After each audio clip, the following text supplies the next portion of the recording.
Question, just following up on what Ben just talked about, you don't seem to be reflecting or second guessing.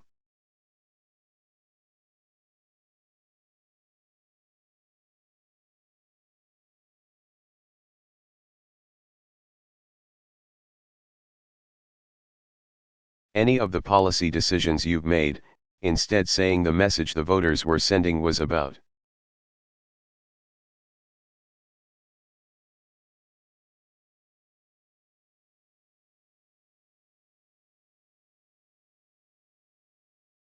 Frustration with the economy, or maybe even chalking it up to a failure on your part to communicate effectively.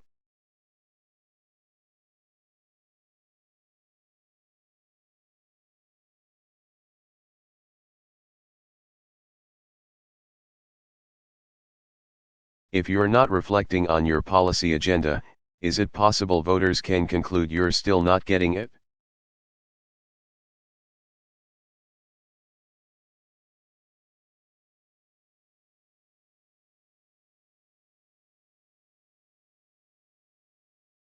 President Obama, well, Savannah, that was just the first question, so we're going to have a few more here.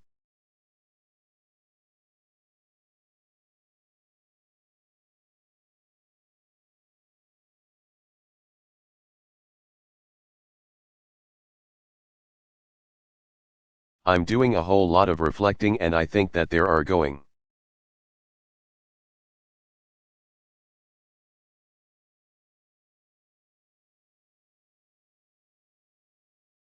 to be areas in policy where we're going to have to do a better job.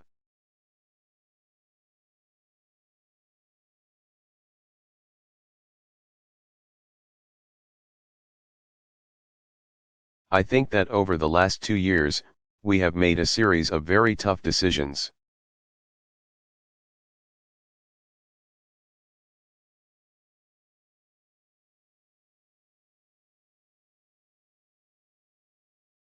But decisions that were right in terms of moving the country forward in an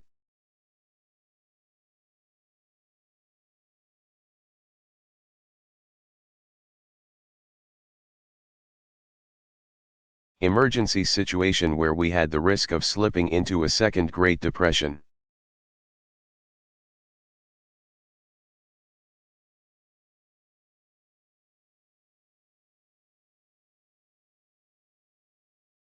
But what is absolutely true is that with all that stuff coming at folks fast and furious, a recovery package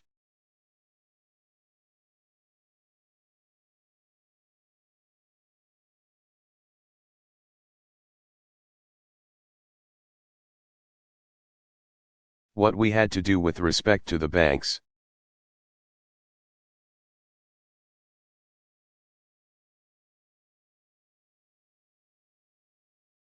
what we had to do with respect to the auto companies. I think people started looking at all this and it felt as if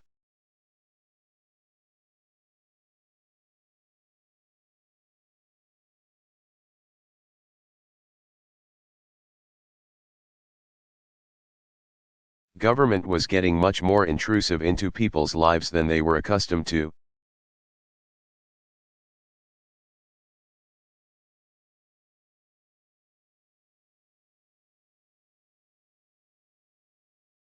Now, the reason was it was an emergency situation.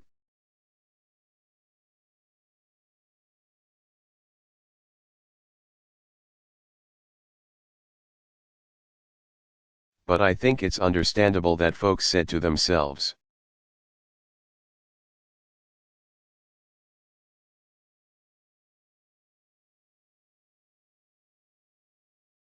you know, maybe this is the agenda, as opposed to a response to an emergency.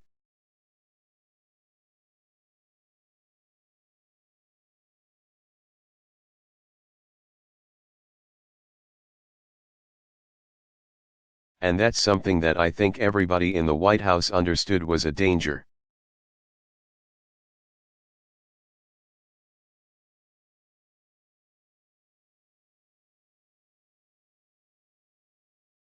We thought it was necessary.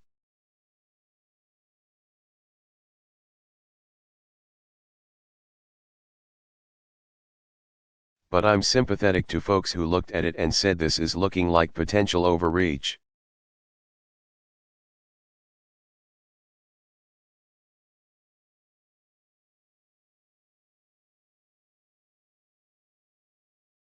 In addition, there were a bunch of price tags that went with that.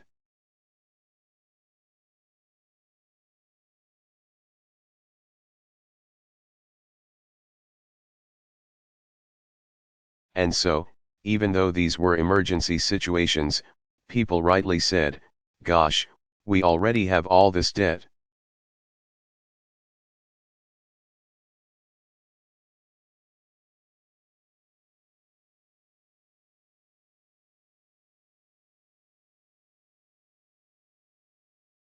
We already have these big deficits, this is potentially going to compound it.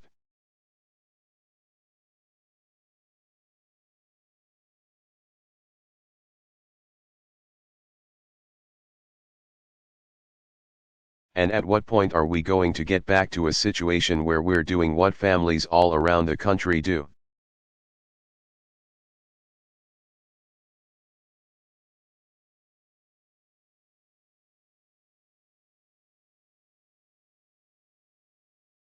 Which is make sure that if you spend something you know how to pay for it as opposed to racking up the credit card for the next generation.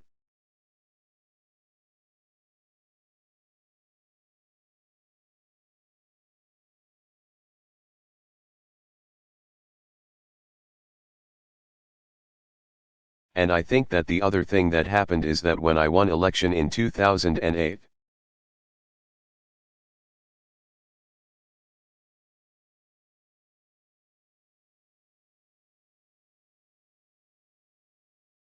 one of the reasons I think that people were excited about the campaign was the prospect that we would change how business is done in Washington.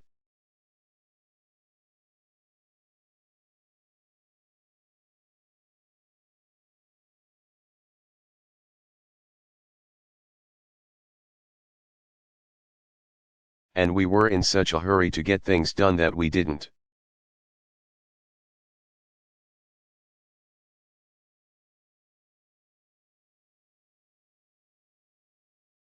Change how things got done. And I think that frustrated people.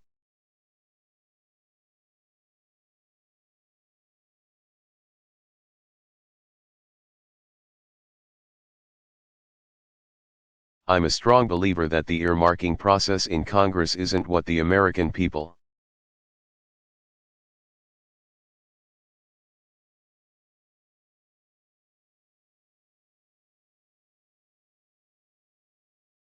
really want to see when it comes to making tough decisions about how taxpayer dollars are spent.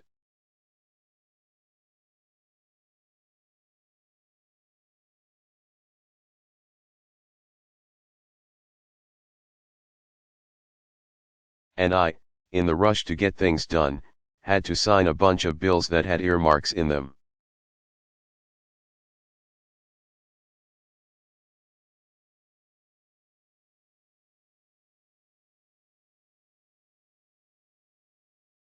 Which was contrary to what I had talked about.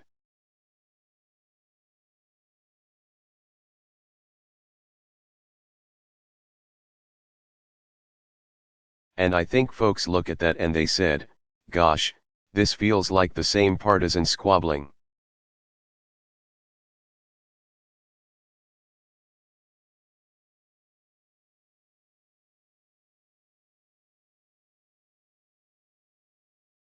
This seems like the same ways of doing business as happened before.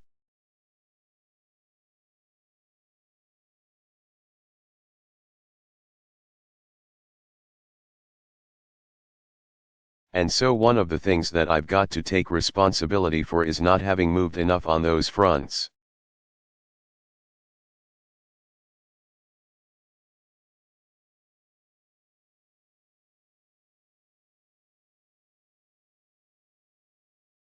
And I think there is an opportunity to move forward on some of those issues.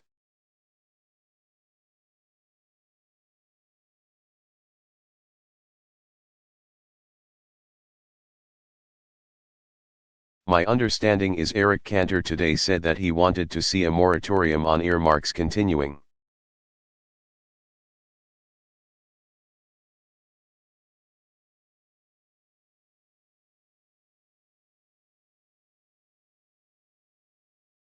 That's something I think we can work on together.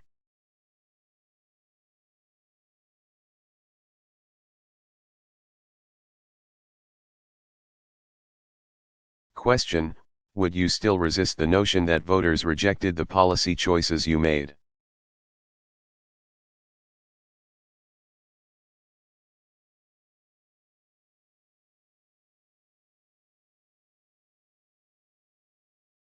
President Obama, well, Savannah.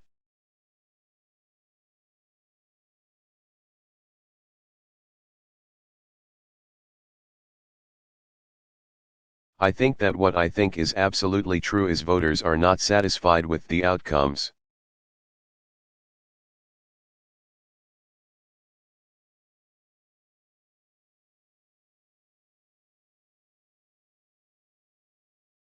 If right now we had 5% unemployment instead of 9.6% unemployment,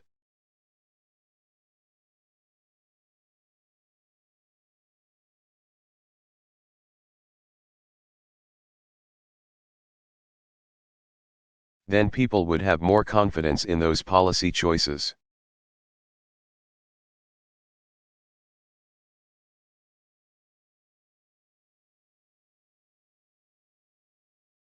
The fact is that for most folks,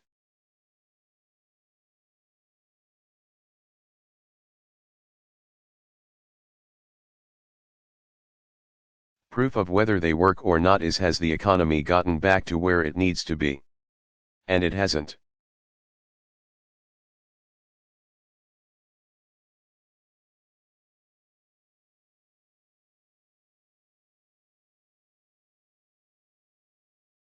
And so my job is to make sure that I'm looking at all ideas that are on the table.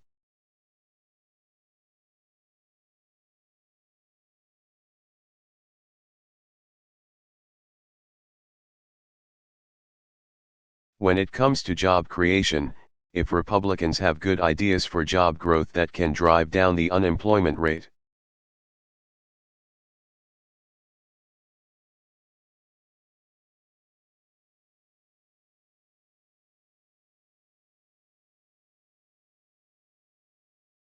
and we haven't thought of them.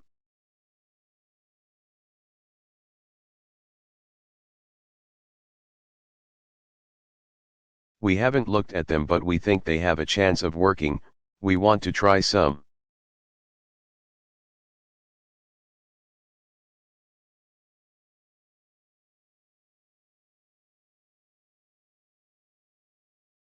So on the policy front, I think the most important thing is to say that we're not going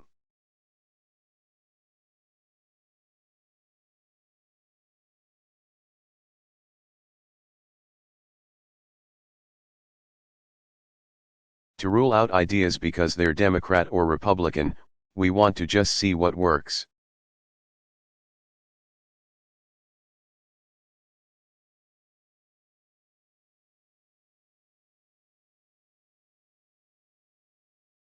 And ultimately, I'll be judged as president as to the bottom line, results.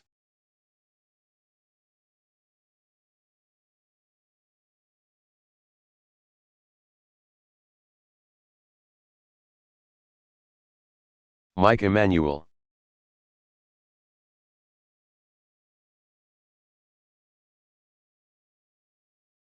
Question: thank you, Mr.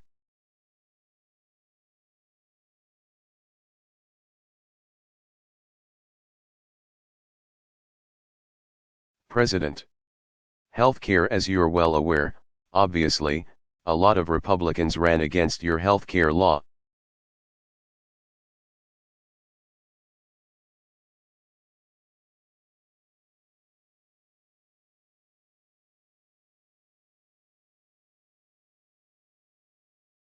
Some have called for repealing the law.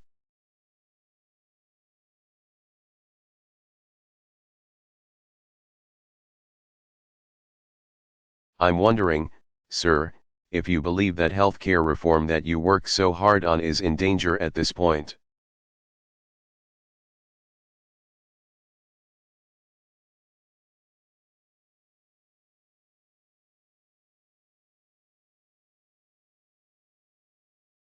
And whether there's a threat, as a result of this election.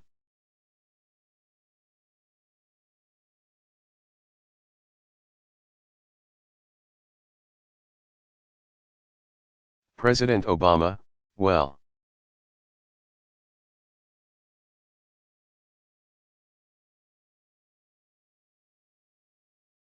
I know that there's some Republican candidates who won last night who feel very strongly about it.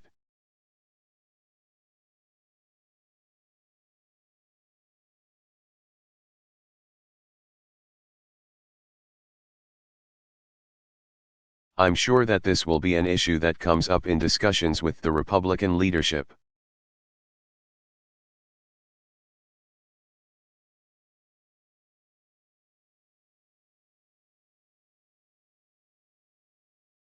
As I said before, though, I think we'd be misreading the election if we thought that the American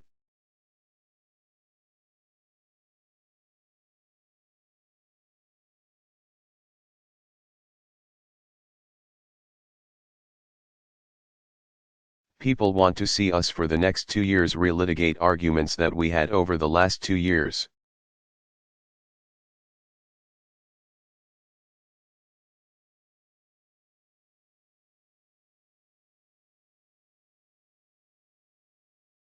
With respect to the healthcare law, generally, and this may go to some of the questions that Savannah was raising,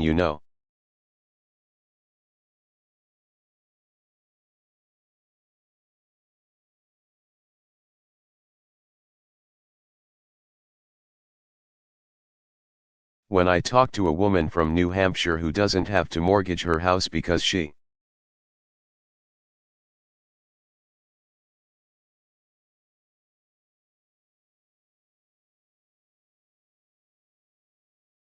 got cancer and is seeking treatment but now is able to get health insurance, when I talk to parents who are relieved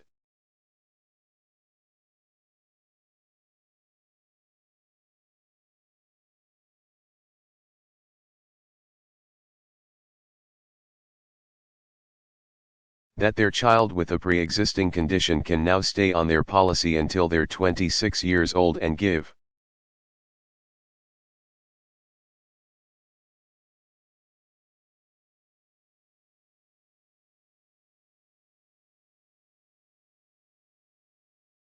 them time to transition to find a job that will give them health insurance.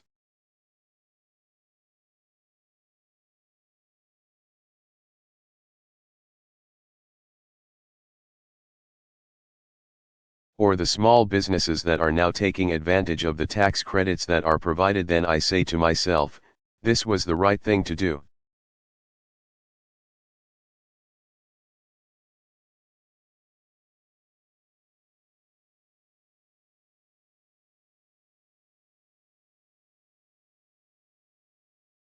Now, if the Republicans have ideas for how to improve our healthcare system,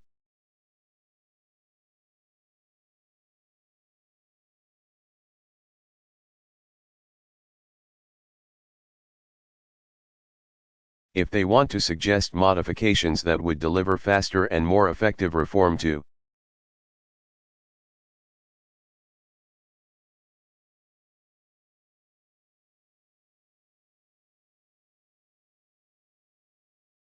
a healthcare system that has been wildly expensive for too many families and businesses.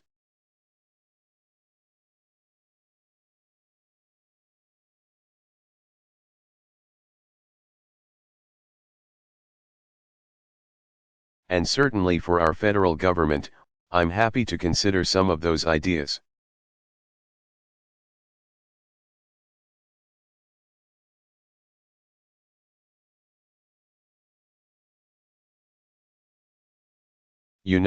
For example, I know one of the things that's come up is that the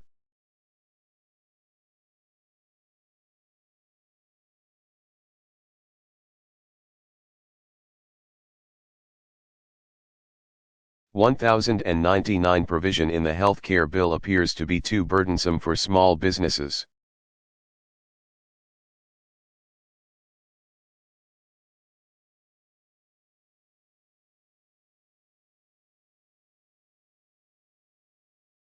It just involves too much paperwork, too much filing. It's probably counterproductive. It was designed to make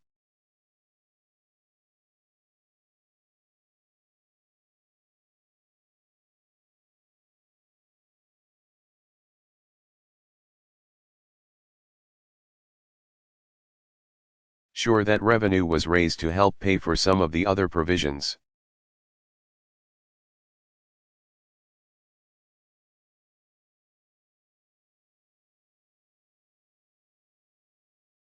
But if it ends up just being so much trouble that small businesses find it difficult to manage, that's something that we should take a look at.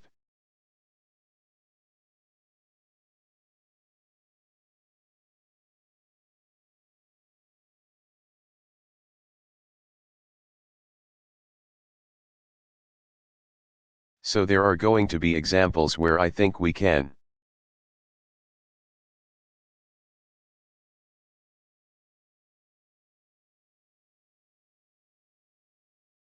Tweak and make improvements on the progress that we've made.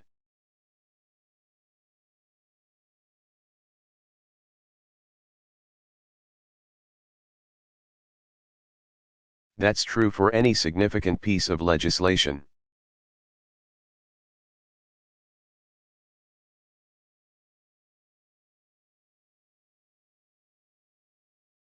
But I don't think that if you ask the American people, should we stop trying to close the donut?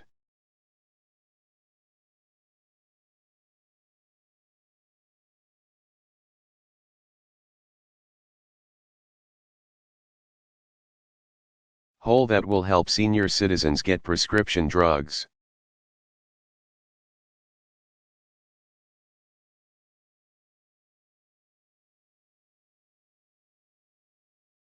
Should we go back to a situation where people with pre-existing conditions can't get health insurance?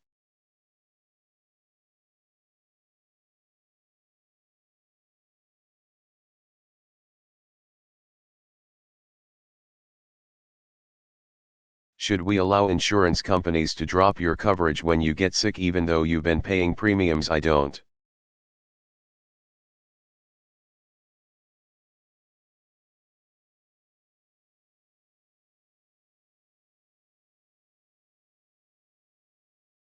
Think that you'd have a strong vote for people saying those are provisions I want to eliminate.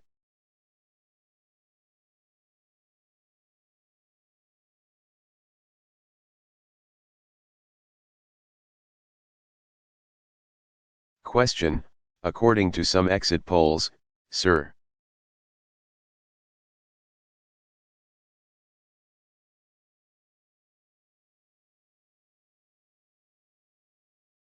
About 1 out of 2 voters apparently said that they would like to either see it overturned or repealed.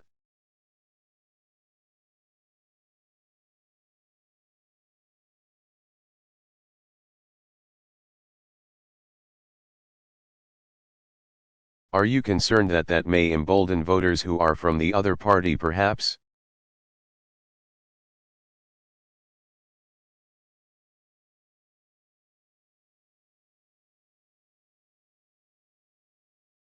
President Obama, well, it also means 1 out of 2 voters think it was the right thing to do.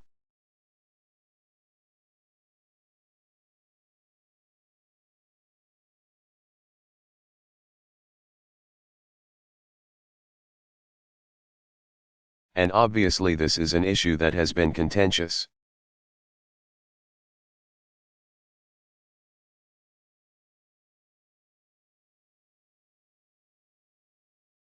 But as I said, I think what's going to be useful is for us to go through the issues that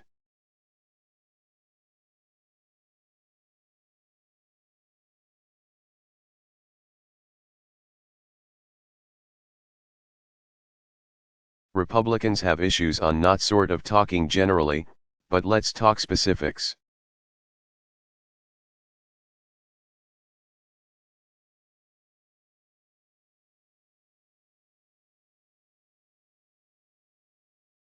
does this particular provision when it comes to pre-existing conditions?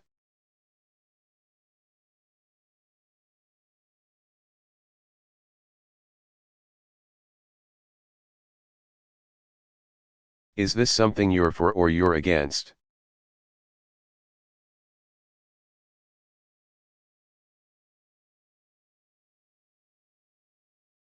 Helping seniors get their prescription drugs, does that make sense or not?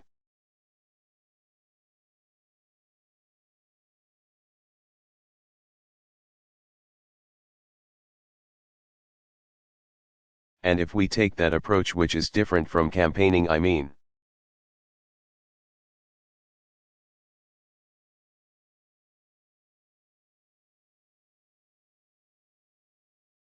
this is now governing, then I think that we can continue to make some progress and find some common ground.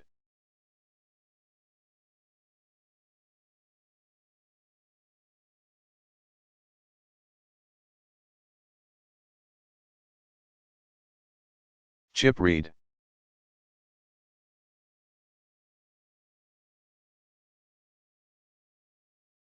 Question.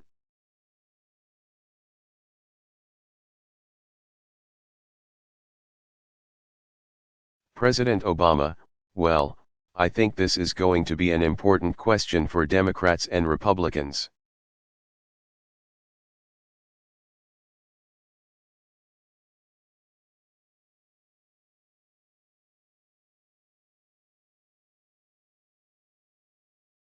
I think the American people are absolutely concerned about spending and debt and deficits.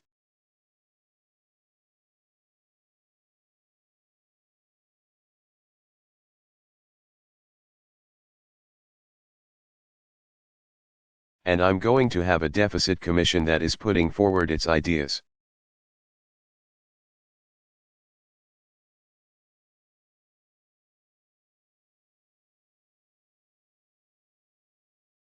It's a bipartisan group that includes Republican and Democratic members of Congress.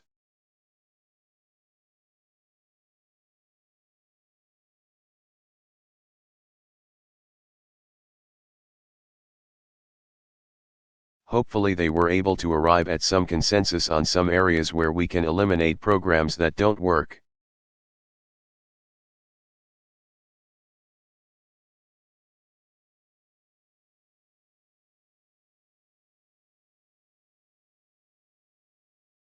Cut back on government spending that is inefficient, can streamline government.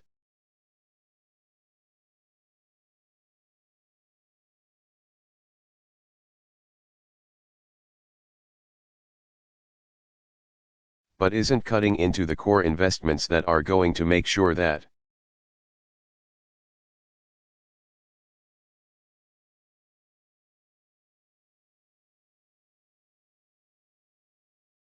we are a competitive economy that is growing and providing opportunity for years to come?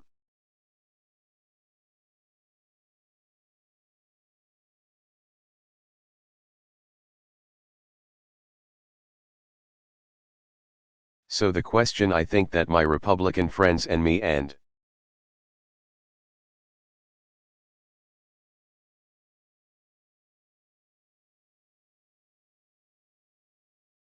Democratic leaders are going to have answer is, what are our priorities?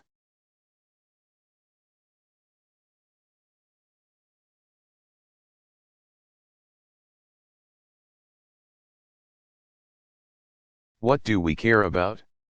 And that's going to be a tough debate, because there are some tough choices here.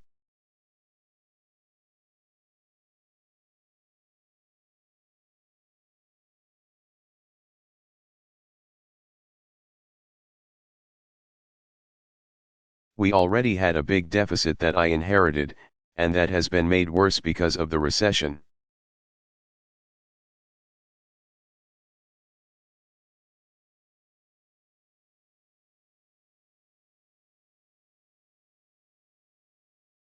As we bring it down, I want to make sure that we're not cutting into education.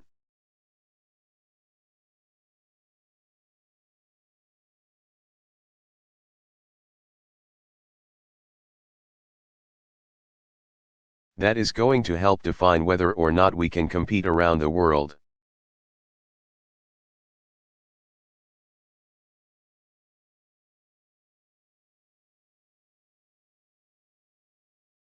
I don't think we should be cutting back on research and development, because if we can develop new technologies in areas like clean energy,